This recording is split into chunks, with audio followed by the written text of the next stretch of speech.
যুবক আমারে বলতে লাগলো, হুজুর ছোটবেলায় 6 বছর বয়সে আমি বাবারে হারাই না, আমার বাবারে আমি হারাইয়া আমি এত পরিমাণে পাগল বাড়া হয়ে গেলাম। মাত্র 6 বছর বয়স, আমার মায় মনে মনে চিন্তা ভাবনা করে আমি অন্য স্বামীর গলে আমার জীবন সুন্দর হয়ে যাবে, জীবনটাকে সুন্দর করতে পারবো, এই চিন্তা থাকার পরেও আমার মায় মনে মনে ভাবে স্বামীর ঘরে যাব না, আমার সন্তানকে আমি লালন পালন করব। আমি তার চেহারার দিকে তাকাইয়া আমার পুরা জিন্দেগিটা কাটাইয়া দিব। মায়েদের এই স্যাক্রিফাইস সমাজে আছে না? না,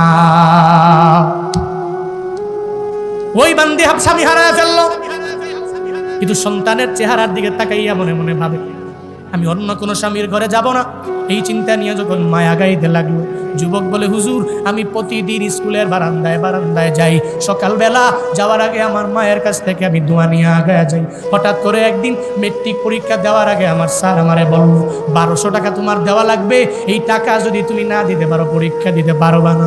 আমি সঙ্গে সঙ্গে বললাম, ও স্যার আমার টাকা নাই, যে টাকার অভাবে আমি ঠিক মতো চলতেও পারি না। আমি দোকানের সামনে গেলে ওই দোকান থেকে ফিরে ফিরে আমি চলে আসি, আমার টাকার অভাবে আমি একটা রেস্টুরেন্টে যাইতেও পারি না, হোটেলে কত মানুষ খায়, আমি ওই হোটেল থেকে ফিরিয়ে আমার বাড়ির মধ্যে চলে আসি। কারণ আমি জানি এই দুনিয়াতে আমার বাবা নাই, আমার মায়ে অনেক কষ্ট করে অন্যের বাড়িতে কাজ করে করে কোনো রকম আমারে চালায়। আমি যদি মায়ের দরবারে বলি, ও মা আমারে 1200 টাকা দাও, আমার মায়ের মনের ভিতরে এত পরিমাণে কষ্ট হয়ে যাবে, আমার মায়ের চেষ্টা করবে অন্যের বাড়ি যাবে, চাকরি করে কষ্ট করে আর পরে টাকা জোগাড় করে আমারে দিবি। ও স্যার আমি মেট্রিক পরীক্ষা দিব না, আমার ফর্ম ফিল আপের দরকার নাই, আমার টাকা পয়সা আমি দিতে পারবো না, নাম কেটে দেন, রেজিস্ট্রেশন করতে পারবো না, আজকে থেকে সব পড়াশোনা আমি বাদ দিয়া দিলাম।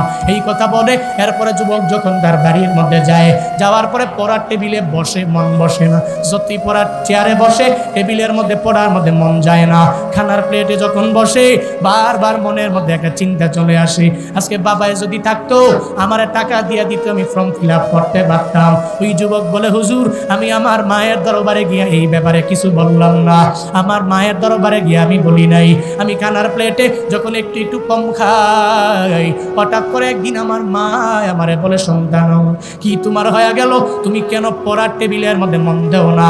ও সন্তান আমার, কেন খানার প্লেটে মন বসে না তোমার?